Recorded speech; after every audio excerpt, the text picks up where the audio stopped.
Hey everyone, welcome to my channel. It's Rachel of Gathered Plans. I have another plan with me using this beautiful kit by Harriet Wright Designs. It's called April Showers. It's so stunning and it's in gold foil. Her kits are very deluxe, so there are so many pages. I'm trying to show you all of the beautiful pages, and it was really fun to play with and work with. I kind of wish there were more quarter boxes. I could have probably gone without the word headers and little things page, but I really wish that there were more quarter boxes to work with. I did pull in a lot from my collection, and thankfully I had a lot of leftover boxes from previous kits from her shop as well. So I'm actually going to be doing a Q&A in this video. I asked you guys this past week on my Instagram to drop me some questions because honestly, I'm tired of talking about the spreads.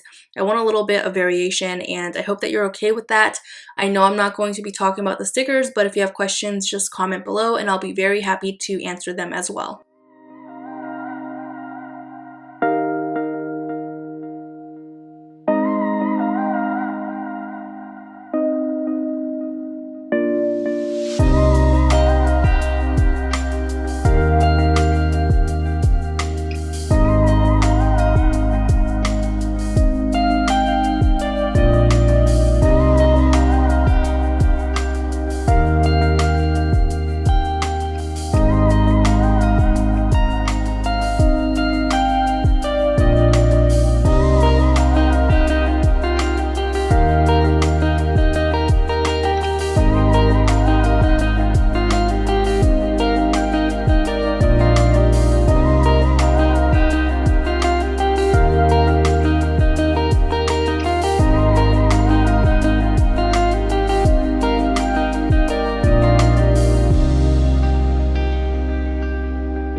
Alright guys, so please bear with me. I'm actually going to do something different. Like I said earlier in the video, I'm going to be doing a Q&A. It's going to be more conversational. This way you guys can get to know me a little bit more. I don't know if you guys are interested in that, but I am also just trying to do something different. I'm kind of tired of doing the same redundant voiceovers where I talk about the different stickers here and there. And for the most part, you guys know I pull in a lot of the same stickers in like my rotations. There are shops that I go to all the time, but I just wanted to do something different for this one, and hopefully you guys don't mind. Please just comment below if you have questions about where the stickers are from, and I'll be more than happy to answer them. So if there's awkward pauses, that's because I'm reading through questions, so just bear with me. So the first question is from Jana of Jana K Plans. She asked, would you rather give up sugar or salt for a year? Truly, I would rather give up salt. I cannot stand when food is overly salty. It's disgusting to me. And I'm very sensitive to salt in my food. So I don't do that. Like, you know how sometimes when you go to dinner and there's like the salt and pepper on the table, I never understood how people just always just add more salt to their food before even trying it. That's just kind of like something I've always questioned and just thought was odd. And I think I'm not judging you, so don't judge me back. But I think the reason for that is the way I grew up. My parents never really used a lot of salt to cook with. It was a lot of just like garlic and onion. So that's just kind of how I was raised, and that's what my palate is used to. So, and now with in my adult life, I think it's just better for my health in general. So I'm really glad that my parents instilled that as well. So the other thing is, I talked about this before in one of my earlier videos, but I'm more of a savory person over like a sweet tooth. Like, I would rather have a cheeseburger over dessert. And I know it might sound crazy to some people, but don't get me wrong, I do have like cravings where I want ice cream and like chocolate, and I will be perfectly happy with a spoon and a jar of Nutella, like totally fine. But for the most part, I would rather just have like savory foods. So that's just kind of like me. And I think it kind of goes along with, I don't like having too much sugar too, because then I feel like really bloated, and just I feel even more full. And you can have a little bit of sugar and you feel overly full versus like having like a proper meal with like sushi or something, and it's just better. That's just, I don't know. I'm just weird. Okay. So Jana also said, Planner Besties, love you, and I love you too. She's awesome. You guys need to check out Jana. She's Jana Katharina Plans, I think, on YouTube. So the next question is from MamaCast613. She asked, how did you grow your account and become a PR girl for so many shops? So I have no idea what the true answer is. So this is kind of a hard, question to answer. I'm going to try to take a stab at it. So when I first started my channel in March of 2019, it was very important for me to make sure I actually stuck with this hobby and was very consistent with my videos. That was important to me, simply because I really take pride in my work, and everything that I do, I want to make sure I'm putting like 150%. There are times where I get lazy in videos and I'm like, oh my gosh, I'm so tired of this editing. I don't even want to do this. So I'll sometimes just, excuse me, half-ass it, but I still try to make it the best, right? So I think for me it was consistency, and I actually had everything, like all of my equipment, all of my supplies ready like November of 2018 to actually start my channel. But I was so scared to start it, you guys. I was a nervous wreck. My fiance kept pushing me. He was like, just do it. Like, you have everything. You know how to use iMovie and edit videos and do all this stuff. Like, you know how to do this. Because I used to produce my school's news crew, and I was very involved. Like, I'm very familiar with media and stuff like that. And so I was just like, okay, fine, I'll finally do it. So I feel like, to me, it was important to be consistent. It took me several months to actually just pull the trigger and start my channel because I was so scared. And so what I'm trying to say is, with this, is consistency. And I think I'm very big on answering questions. So to be honest with you guys, I don't know if you noticed, but I try to respond to every single comment on my YouTube videos. I try to either heart them, like them, say thank you. Every single direct message I get, I try to respond to. First of all, my OCD, it's ridiculous. If I have any like unread messages and that number goes up, just like how, with emails, when people have like 10,000 emails, I'm just like, how do you live? Like, how are you okay with that? I have to either like delete emails or, just get rid of it. It's just way too much. So that's kind of the same thing with me, is with my direct messages on Instagram. It really irritates me if I don't answer questions, or if I don't at least read the message. And even if it's an emoji I send, a heart, whatever it is, I at least made the effort to do that. And it's a very simple thing for me. It doesn't take too much of my time, but it can after a while, right? Because I have a full-time job, I have a family, like all these things, everyone has that. So that's important to me. I get several questions about like recommendations, shops, and just things like that. And it's very important for me to answer them. And I think that's probably one of the big things too, is that helped me PR for several shops, is I was just very adamant about being involved on social media, and whether or not I was sharing sales all the time or making posts, I was just consistent. So basically that's the theme, is just being consistent. And it's important for me to answer your questions as well, because I do get direct messages. And even if it's just to have a conversation, if someone just wants to say, hey, I love your videos, or hey, I hope that you're staying safe, because I know that you said in your plan with me that you're still working because of COVID, so on and so forth. Like, I appreciate that. And I just genuinely want to have, relationships with people in this community because we all share this common interest and this hobby, which is cool because I can't just have this conversation with a random person down the street that's like a close neighbor of mine or my best friend, because they might not get it, like they might not understand why we enjoy this hobby, and to them it might be silly. And I used to be like really embarrassed of that for a long time, but this community has made me feel very happy and just like positive about my hobby. So that's why it's important, I think, for me to respond to messages all the time, because I know that you guys, I've heard a couple of you guys already say like you guys appreciate my advice and my opinions on things, and that's important to me as well. So I think that kind of answers the question. I know I kind of blabbed forever, so I'm sorry. So the next question, I got a couple from Jenna Planning. I think that's right. The first one, she asked, what is your favorite movie? So the first two that I can think of immediately is, the first one's A Walk to Remember. I love Mandy Moore. She can do no wrong in my eyes. She's amazing. She also has aged beautifully. Like, she looks exactly the same. She's amazing. I love her so much. So that movie always gets me. I literally get chills because I like cried so much in that movie.